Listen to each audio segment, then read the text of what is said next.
Hello friends, मैं अनीता भास्कर आप सभी लोगों का अपने यूट्यूब चैनल पर स्वागत करती हूँ। और पॉलिटिकल साइंस में 15 क्वेश्चन कंप्लीट करेंगे और आशा करती हूँ वीडियो आपको जरूर पसंद आएगी। अच्छे क्वेश्चन है और वीडियो पसंद आए तो प्लीज लाइक शेयर कमेंट जरूर करिएगा और चैनल पे अगर नए तो सब्सक्राइब करना ना भूलें। बेल आइकन प्रेस कर लें जरूर से, जिससे कि नई वीडियो की नोटिफिकेशन आपको मिलती रहे।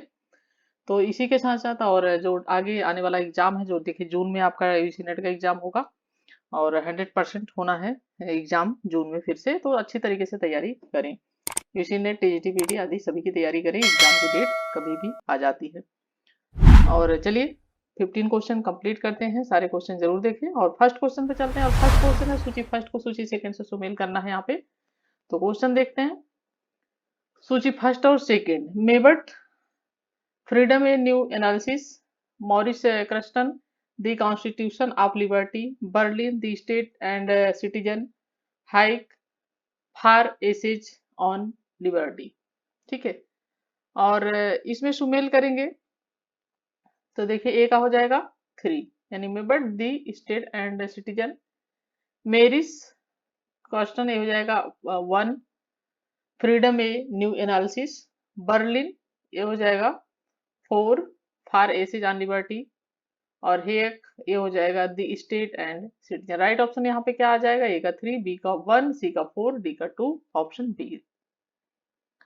सेकेंड क्वेश्चन है, निम्नलिखित में से किन विचारकों का युग्म मानता है कि स्वतंत्रता तथा समानता एक दूसरे के विरोधी हैं? ठीक है, क्योंकि कुछ विचारक एक दूसरे के पूरक भी मानते हैं और कुछ विचारक विरोधी भी मानते हैं। तो यहाँ पे विरोधी कौन मान रहा है? लॉक तथा ग्रीन, प्लेटो तथा लेनिन, मिल तथा लास्की, लॉर्ड एक्टन तथा डी टॉगविले।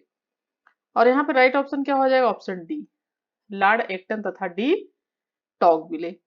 ठीक है।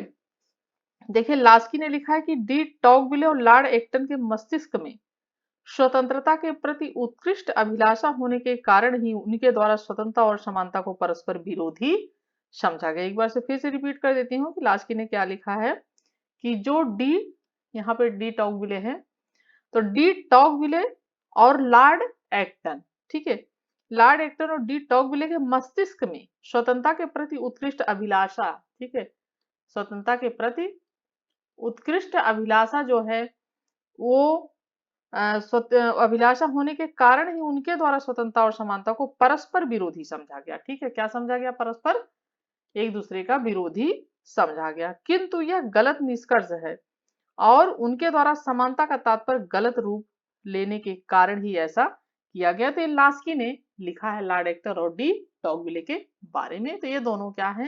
ये मानते हैं कि स्वतंत्रता और समानता एक दूसरे के विरोधी हैं। ठीक है। सेकेंड थर्ड क्वेश्चन है, यह विचार कि न्याय और समानता में घनिष्ठ संबंध है प्रस्तुत किया है व्यक्तिवादियों ने, समाजवादियों ने, आदर्शवादियों ने या अराजकतावादियों ने? ठीक है। और थर्ड क्वेश्चन का राइट ऑप्शन हो जाएगा ऑप्शन बी, समाजवादियों ने। देखिए कानूनी राजनीतिक समानता का विचार आरंभिक उदारवाद का नारा था। ठीक है, आरंभिक जो उदारवाद था उसका नारा क्या था? कानूनी राजनीतिक समानता, यानी कानून के रूप में सब लोग समान हो, कानूनी राजनीतिक समानता। ठीक है।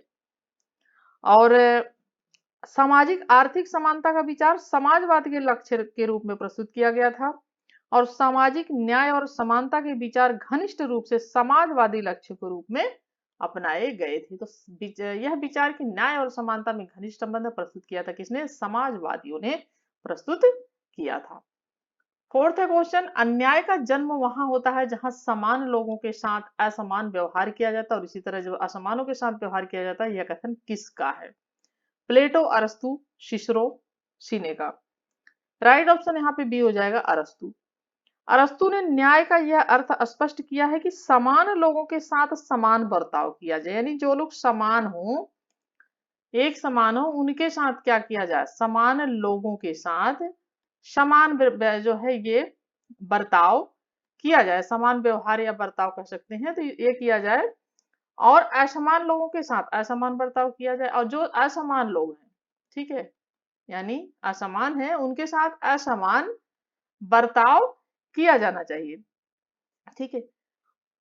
समस्या वहीं पैदा होती है, इसका कहना है अरस्तु का कि समस्या जो है, प्रॉब्लम्स जो है, वो कहाँ पैदा होती है? तो समस्या वहीं पैदा होती है, प्रॉब्लम्स वहीं होती है, जहां लोग एक दृष्टि से समान होने पर सब तरह समान होने की मांग करने लगते हैं। यानी एक दृष्टि में तो वो समान होने पर सब तरह के समान होने की मांग करने लगते हैं, तो वहां क्या हो जाती है? वहां समस्या होती है, वहां प्रॉब्लम्स होती है। राइट ऑप्शन अरस्तु ने कहा है। ठीक है।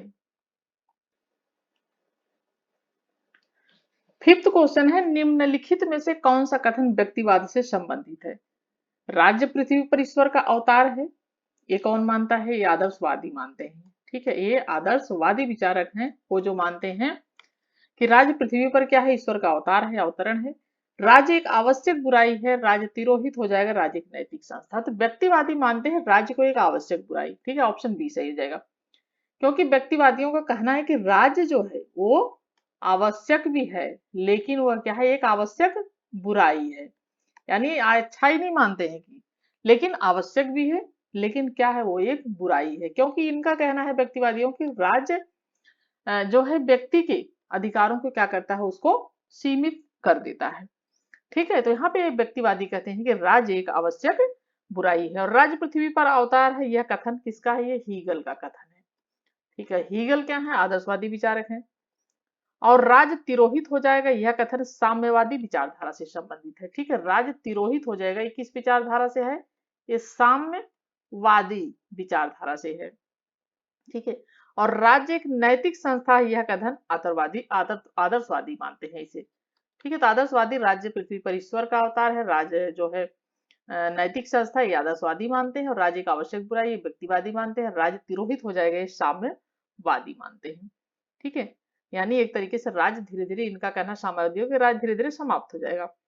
ठीक है, और व्यक्तिवादी मानते हैं कि राज्य व्यक्ति की स्वतंत्रता में क्या होता है? बाधक है, लेकिन फिर भी उसे सुरक्षा से संबंधित वो कार्य सौंपते हैं, इसलिए वह राज्य को आवश्यक बुराई के रूप में इसकी व्याख्या करते हैं। ठीक है, सिक्स क्वेश्चन है, समानता के लिए तीव्र इच्छा ने स्वतंत्रता की आशा को अर्थहीन कर दिया है, यह किसने कहा है? रूसो ने, मिल ने, लास्की ने, लॉर्ड एक्टन ने। राइट ऑप्शन डी हो जाएगा यहाँ पे, लॉर्ड एक्टन। तो लॉर्ड एक्टन कहते हैं कि समानता की उत्कृष्ट अभिलाषा के कारण स्वतंत्रता की आशा ही जो है वो क्या हो गई है? वो व्यर्थ हो गई है। ठीक है, किसके लिए?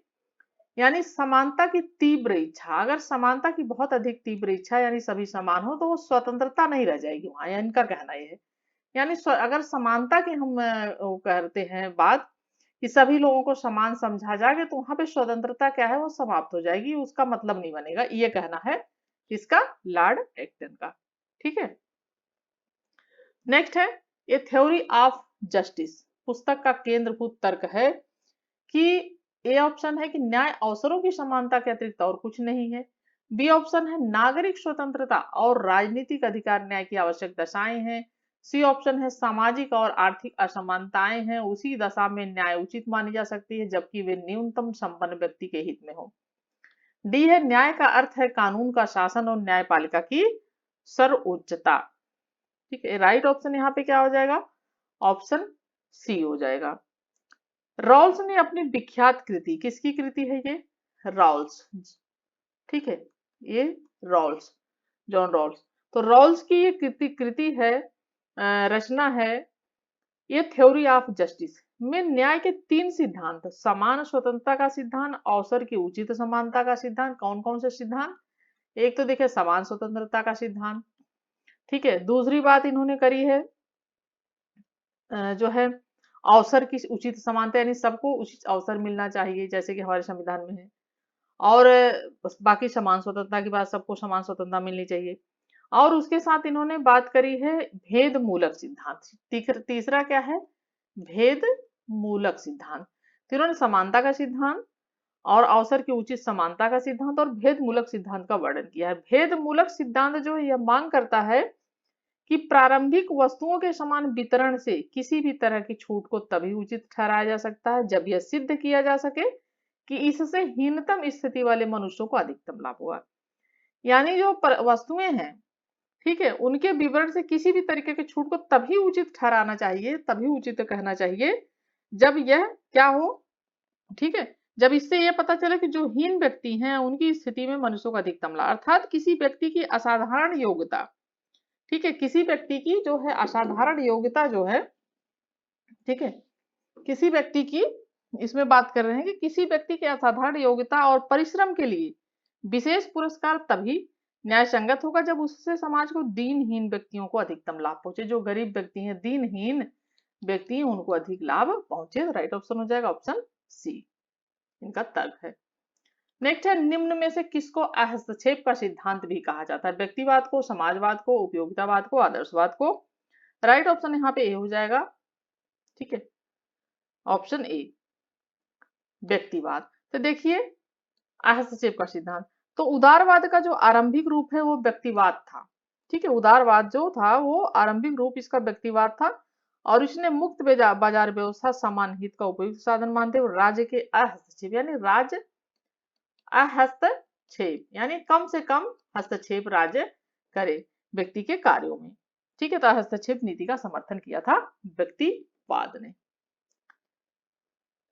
नेक्स्ट है, निम्नलिखित में से किसे उदार राजनीतिक दर्शन का पिता कहा जाता है? लास्की को, जेएस मिल को, या बेंथम को, या लॉक को? राइट ऑप्शन यहाँ पे हो जाएगा जॉन लॉक को, ठीक है, किसको? John Locke. लॉक को उदारवाद का क्या कहा जाता है? जनक माना जाता है, ठीक है, ये ध्यान रखें। और उसकी मान्यताएं, उदारवाद की मान्यताएं हैं, वह मनुष्य को तर्कशील और विवेकशील प्राणी मानता है। मनुष्य क्या मानता है? वो तर्कशील और विवेकशील मानता है, ठीक है, और वह व्यक्ति के प्राकृतिक अधिकारों पर बल देता है। कई बार हमने इस क्वेश्चन पर डिस्कस किया हुआ है खैर पहले भी, कि वह लॉक है जो प्राकृतिक अधिकारों पर बल देता है, और वह जो निजी संपत्ति को व्यक्ति के अधिकारों का सार तत्व मानता था, और नागरिक समाज को ऐसा कृत्रिम उपकरण मानता है कि मनुष्यों की सुविधा के लिए जो बनाया गया है, ठीक है, तो right option, option John Locke, इसको उदार राजनीतिक दर्शन का पिता कहा जाता है। 10 क्वेश्चन है, कार्ल मार्क्स को सर्वाधिक प्रभावित करने वाले दो व्यक्ति थे, हीगल और प्यूरपॉक, हीगल और रूसो, हीगल और रॉबर्ट ओवन और सेंट साइमन? और यहाँ पे राइट ऑप्शन हो जाएगा ऑप्शन ए, हीगल और प्यूरबॉक। तो देखिए, मार्क्स को सर्वप्रथम दो जर्मन दार्शनिक थे, ठीक है, ये दार्शनिक थे जर्मन, ठीक है, ये तो दो जर्मन दार्शनिक थे जिनका, जो कि हीगल और फ्यूरबॉक का प्रभाव पड़ा, और उसने हीगल के द्वंद्वात्मक पद्धति, ठीक है, हीगल की कौन सी पद्धति? उसने द्वंद्वात्मक, ठीक है, तो द्वंद्वात्मक जो है पद्धति थी, और प्यूरबॉक से मानववाद उसने ग्रहण किया, ठीक है, हीगल से द्वंद्वात्मक पद्धति और प्यूरबॉक से क्या ग्रहण किया उसने मानववाद, ठीक है, मानववाद ग्रहण किया, किससे? प्यूरबॉक से। और हीगल से क्या ग्रहण किया उसने? द्वंद्वात्मक पद्धति। और वह केवर्ट, सेंट साइमन, प्रूधो, विल्टन, रिकार्डो, ओवन, थॉमसन, हंसी से भी वह प्रभावित था। तो कार्ल मार्क्स इन सबसे क्या था? प्रभावित था। Right option, option A. 11 question है, निम्नलिखित में से रात्रि पहरी राज्य की अवधारणा प्रस्तुत की है? एफ ए हायक ने, स्टीफन ने, रॉबर्ट नॉजिक ने, जॉन रॉल्स ने? राइट ऑप्शन यहाँ पे हो जाएगा ऑप्शन सी, रॉबर्ट नॉजिक। देखिए, उदारवादी इस निष्कर्ष पर पहुंचते हैं कि सर्वोत्तम राज्य वह है जो न्यूनतम शासन करे, यानी उदारवादी जो है क्या कहते हैं कि सर्वोत्तम, ठीक है, सर्वोत्तम क्या है? राज्य जो है वह है जो कम या न्यून, ठीक है, न्यून शासन करे, न्यूनतम शासन करे। और इस विचारधारा के समर्थक राज्य को विदेशी आक्रमण से लोगों की रक्षा करने, देश के भीतर शांति व सुरक्षा बनाए रखने के लिए, और कानून और न्याय की व्यवस्था स्थापित करने के लिए, तथा मुद्रा का संचालन करने के लिए, ठीक है, और संचार व्यवस्था आदि जैसे जो भी राज्य के कार्य होते हैं, वो राज्य को ये सब कार्य सौंपना चाहते हैं, ठीक है, ये सब कार्य किसको सौंपना चाहते हैं? क्योंकि राज्य के ही कार्य होते हैं खासकर, तो ये सब राज्य को कार्य सौंपना चाहते हैं, ठीक है। इसके अतिरिक्त सभी कार्य निजी हाथों में होने चाहिए। ये सब जो इम्पोर्टेंस अभी बातें की गई, विदेशी आक्रमण से लोगों की रक्षा, देश के भीतर शांति सुरक्षा बनाना, न्याय की व्यवस्था स्थापित करना, ये सब मुद्रा संचालन की व्यवस्था, ये सब चीजें राज्य को सौंपी जानी। बाकी सभी जो कार्य है वो किसको सौंपनी चाहिए? व्यक्ति को, ठीक है, यानी व्यक्तियों को सारे कार्य सौंप दिए जाने चाहिए, व्यक्ति के निजी हाथों में होना चाहिए सभी कार्य। और रॉबर्ट नॉजिक जैसे नव उदारवादी विचारक ने इस प्रकार के राज्य को रात्रि के पहरेदार जैसा कहा है। क्या कहा है? रात्रि प्रहरी राज्य कहा है, यानी रात्रि का पहरेदार कहा है। ठीक है, तो 11 क्वेश्चन हो गए। 12 क्वेश्चन पे चलते हैं। 12 क्वेश्चन है, आधुनिक राज्य की कार्यकारिणी सारे पूंजीपतियों के सामान्य हितों का प्रबंध करने वाली समिति है। यह वक्तव्य दिया है महात्मा गांधी ने, कार्ल मार्क्स ने, जेम्स लास्की ने या मुसोलिनी ने? राइट ऑप्शन हो जाएगा ऑप्शन बी, कार्ल मार्क्स ने। कार्ल मार्क्स के अनुसार राज्य सर्व कल्याण को अपना उद्देश्य समझने वाला समुदाय न कभी रहा है। ये कहता है कि जो राज्य क्या कहता है कि वो सबका कल्याण करता है। ठीक है, तो सबका कल्याण राज्य करता है, लेकिन कार्ल मार्क्स क्या कहता है कि उसे लगता है कि वो सबका कल्याण करता है, लेकिन वो न कभी, ठीक है, सबका उद्देश्य, उसका उद्देश्य ऐसा रहा है, न कभी रहा है और न ही कभी हो सकता है राज्य का उद्देश्य। यानी राज्य इसकी नजर में मतलब कार्ल मार्क्स का मतलब था कि राज्य की जो है ऐसे कार्य सबका भला करना नहीं चाहता, सबका हित करना नहीं चाहता है। ठीक है, कार्ल मार्क्स ये कहता था। तो उसका कहना है कि न तो सर्व कल्याण का उद्देश्य राज्य का रहा है समझना, और न ही मतलब ये कभी हो सकता है। यह तो सदैव क्या रहा है? ये संगठन रहा है। ठीक है, संगठन रहा है और सदैव ऐसे ही रहेगा, ये कहता है कार्ल मार्क्स, जिसके द्वारा प्रधान आर्थिक वर्ग दूसरे आर्थिक वर्गों पर क्या करेंगे? शासन करेंगे। जो अमीर वर्ग होगा या पूंजीपति वर्ग होगा, मजदूर वर्ग पे क्या करेगा? शासन करेगा। और ठीक है, पूंजीवादी वर्ग में जो क्या करेगा? शोषण करेगा। और पूंजीवादी वर्ग ने वर्तमान जो प्रतिनिधि राज्यों में राजनीतिक शक्ति पर अपना अनधिकार स्थापित किया हुआ है। और कम्युनिस्ट मैनिफेस्टो जो इसकी कार्ल मार्क्स की पुस्तक थी, कम्युनिस्ट मैनिफेस्टो, ठीक है, तो कम्युनिस्ट मैनिफेस्टो जो इसकी कार्ल मार्क्स की पुस्तक थी, और उसमें उल्लेख है कि आधुनिक राज्य की कार्यपालिका सभी पूंजीवादियों के लिए सामान्य मामलों के प्रबंध करने वाली एक समिति, ठीक है, एक क्या है? एक समिति मात्र है। ठीक है, ये एक क्या मानता है? एक समिति मानता है, एक संस्था मानता है या एक संगठन मानता है राज्य को।